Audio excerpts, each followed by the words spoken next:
ಈಗಷ್ಟೇ ಪೂಜ್ಯರು ಚೆನ್ನಾಗಿ ಹೇಳ್ತಾ ಇದ್ರು, ಆದರ್ಶ ಮತ್ತು ಅಧ್ಯಯನ, ಆದರ್ಶ ಮತ್ತು ಅಧ್ಯಯನ. ಎಷ್ಟು ಒಳ್ಳೆ ಮಾತು ಅದನ್ನು. ಅಧ್ಯಯನ ಇಲ್ಲದೆ ಇದ್ರೆ ಅಂಬೇಡ್ಕರ್ ರೂಪುಗೊಳ್ತಿರಲಿಲ್ಲ. ಸತ್ಯ ಹರಿಶ್ಚಂದ್ರ ನಾಟಕ ಒಂದು ನಡೀದೇ ಇದ್ರೆ ಗಾಂಧಿ ರೂಪುಗೊಳ್ತಿರಲಿಲ್ಲ. ಯಾವ ಮಹನೀಯರನ್ನು ನೋಡಿದರೂ ಕೂಡ ಅವರು ಬದುಕನ್ನು ಪ್ರವೇಶ ಮಾಡಿರುವುದೇ ಕಲೆಯನ್ನು. ಇದು ಒಗ್ಗೂಡಿಸಕ್ಕೆ ಸರಿತಪ್ಪುಗಳನ್ನು ಹೇಳುತ್ತೆ. ಮತ್ತೆ ಓದಿಗಿರುವ ಶಕ್ತಿ ಏನಂದ್ರೆ ನಮಗೆ ಒಂದು ತರತನ ಜ್ಞಾನ, ಇದು ಸರಿ, ಇದು ತಪ್ಪು, ಇದರಿಂದ ಹೋಗ್ಬೇಕು, ಇದರಿಂದ ಹೋಗಬಾರ್ದು. ಈ ನೈತಿಕ ಎಚ್ಚರವನ್ನು ನಮ್ಮ ಕಲೆ ನಮಗೆ ಕೊಡುತ್ತೆ, ಉಚಿತವಾಗಿ ಕೊಡುತ್ತೆ.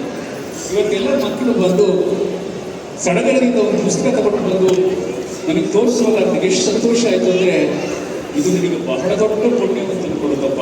ನಾನು ಪುಣ್ಯ ಅನ್ನೋದನ್ನು ಬೇರೆ ಅರ್ಥದಲ್ಲಿ ಹೇಳ್ತೀನಿ, ಸಾರ್ಥಕತೆ ಅನ್ನೋದು.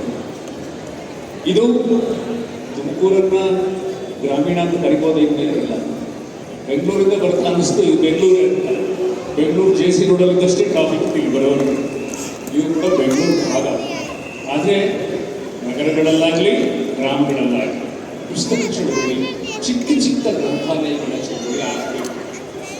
ಯಾಕೆಂದರೆ ಪುಸ್ತಕಗಳು ಎಂದೂ ಆರದ ದೀಪ. ಓದ್ತೀವಿ, ಗೊಬ್ಬರ ಕೊಡ್ತೀವಿ, ಮತ್ತೆ ಓದ್ತೀವಿ. ಆದರೆ ಅದರ ಯಾವುದೇ ಜ್ಞಾನ, ಅದರ ಪ್ರಖರತೆ ಅದರಿಂದ ಕಡಿಮೆ ಆಗಲ್ಲ. ಕಾಲಕ್ಕೆ ಬೇರೆ ಬೇರೆ ಅರ್ಥದಲ್ಲಿ ಅದು ನಮ್ಮನ್ನು ಬೆಳೆಸ್ತಾ ಹೋಗುತ್ತೆ. ಇಂಥ ಪುಸ್ತಕ ಕ್ರಾಂತಿಯನ್ನು ದೂರದ ಬೀದರ್, ಬಿಜಾಪುರ, ಯಾವ್ಯಾವ ಊರುಗಳಲ್ಲಿ ನಮ್ಮ ಶ್ರೀನಿವಾಸ್ ಮಾಡುತ್ತಿದ್ದಾರೆ ಅಂದರೆ ಅದಕ್ಕೆ ನನಗೆ ತುಂಬ ಹೆಮ್ಮೆ ಅನಿಸುತ್ತೆ. ಅವರ ಕಾರ್ಯಕ್ಕೆ ನಾವೆಲ್ಲ ಕೈ ಜೋಡಿಸಬೇಕು. ಇಂಥ ಸಮಾರಂಭಕ್ಕೆ ಸಕುಟುಂಬವಾಗಿ ಬರಬೇಕು. ಈಗ ಸಕುಟುಂಬವಾಗಿ ಭಾಗವಹಿಸೋದು ಎಷ್ಟು ಮುಖ್ಯ ಅಂದರೆ, ಎಲ್ಲರೂ ಕುಳಿತು ಒಂದು ಸಿನಿಮಾ ನೋಡೋಕ್ಕಾಗಲ್ಲ, ಎಲ್ಲರೂ ಕುಳಿತು ಒಂದು ಧಾರಾವಾಹಿ ನೋಡೋಕ್ಕಾಗಲ್ಲ. ಆ ಸ್ಥಿತಿ ತಲುಪಿಟ್ಟಿಲ್ಲ. ಆದರೆ ಇಲ್ಲಿ ಎಲ್ಲರೂ ನೋಡೋದು.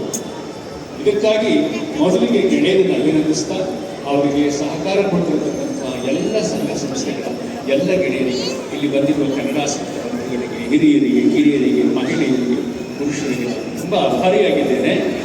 ಅವರು ಬೇರೆ ಭಾವಗೀತೆಗಳಿಗೆ ತಯಾರಾಗಿ